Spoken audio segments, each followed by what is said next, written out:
Apple's first foldable iPhone may have just solved one of the biggest design headaches in the industry, and I'm not talking about the hinge this time. According to JP Morgan equity research reports seen by MacRumors, Apple's Foldable will feature an industry-first 24-megapixel under-screen camera built directly into the inner display. Yes, 24 megapixels under the screen. So not only will this thing fold, but it's apparently also going to let you take selfies through the display, because why not? Now, we've heard whispers before about Apple using under-display camera tech, but this is the first time anyone's put a number on it, and that number's huge. Most Android foldables that use this tech, like Samsung's Galaxy Fold devices in the past, are still using 4 8-megapixel on-display sensors.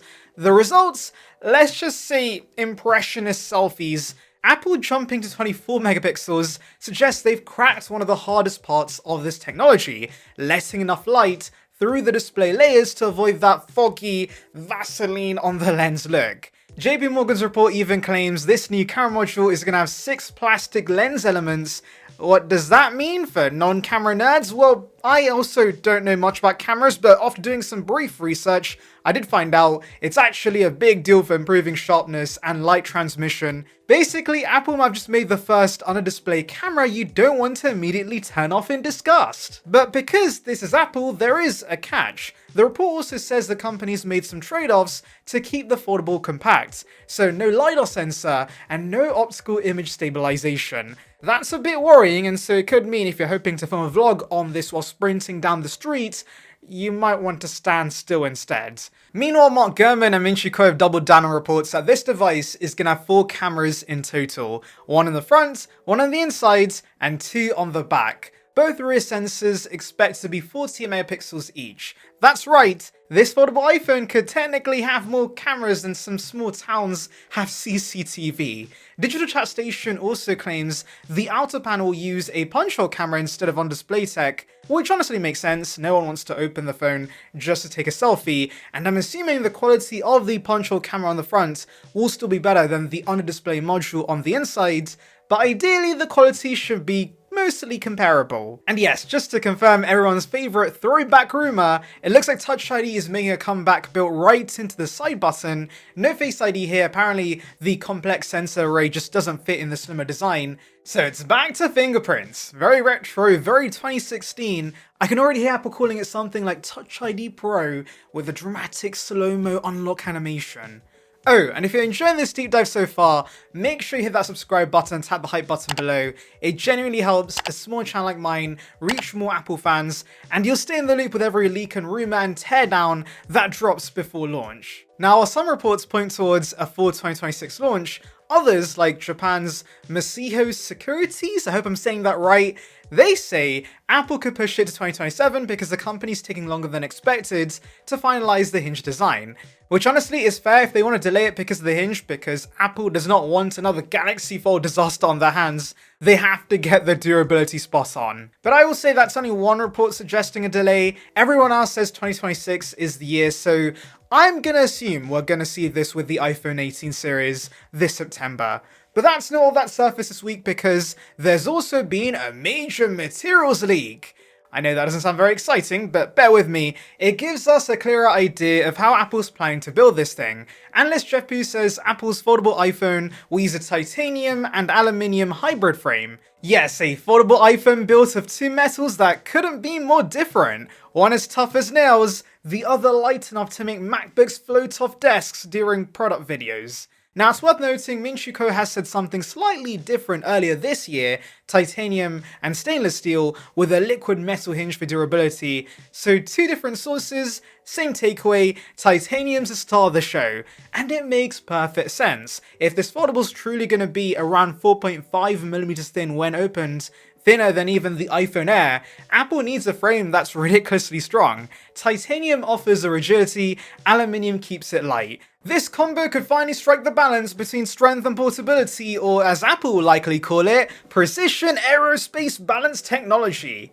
Now, Pu's note doesn't specify if it's an actual hybrid alloy or just strategic placement, titanium in stress points, aluminium in lighter areas, but either way, it's clear Apple's pushing the envelope on premium design. Fun fact, Small amounts of aluminium are already part of titanium alloys, so this approach could make the foldable not only lighter, but cheaper to mass produce. Well, cheaper for Apple probably still means $2,000, but baby steps. By the way, Gurman also reiterated that Apple's Foldable is going to run on its second generation C2 modem and will go completely eSIM only, no physical SIM slot at all. That's right, you'll be folding your phone, but you can't fold in a SIM card, haha! Yeah, that was terrible, I'm sorry. But anyway, the lack of a SIM card slot, in my opinion, actually isn't a huge issue. I'd rather have the larger battery, and I'd rather have every iPhone be eSIM only in the UK. The design is expected to be book style with a 7.8-inch inner display and a 5.5-inch outer screen, both using LTPO OLED with ProMotion for buttery smooth 120Hz performance. And speaking of displays that crease, Apple's reportedly using laser drilled metal plates and switching from on-cell to in-cell tech to eliminate it entirely. If they actually pull this off, it's gonna make Samsung's Foldable look like origami practice. Now here's where things get even more real. Production of foldable OLED panels have already started. Korea's ET News says Samsung Display is building them in its A3 factory in Asan on a line capable of producing 15 million panels per year. Apple's reportedly planning to build 6 to 8 million units for 2026. That's a cautious rollout, but it shows this isn't just a lab experiment. Actual parts are being made right now. It's the same strategy we saw when Apple introduced OLED with the iPhone X. Samsung was the exclusive supplier back then as well, and it seems history's repeating itself here. Apple's even getting Foxconn ready for assembly later next year, which lines up perfectly with Minchiko's prediction of full production kicking off in Q3 or Q4 of 2025.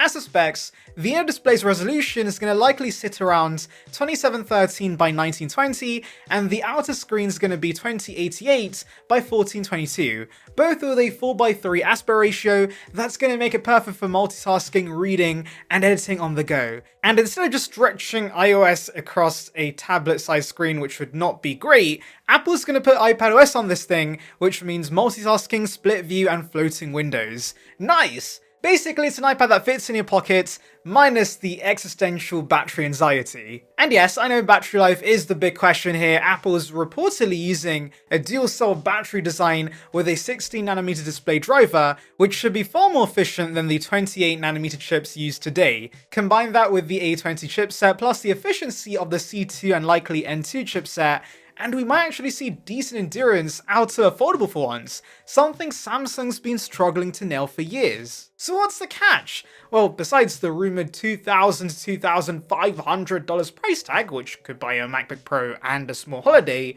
not much. This is Apple's Halo product for 2026. It's not meant for everyone, but it's meant to make everyone else want one. Essentially, the hardcore Apple sheep who want to kindly throw some money towards Timothy's retirement funds. Apple's reportedly planning a limited production run, likely to test the waters before scaling up. But if this thing really replaces both your iPhone and your iPad mini, I can see it appealing to many users, especially for creators, multitaskers, and anyone who wants the full Apple ecosystem in a device that folds into your pocket.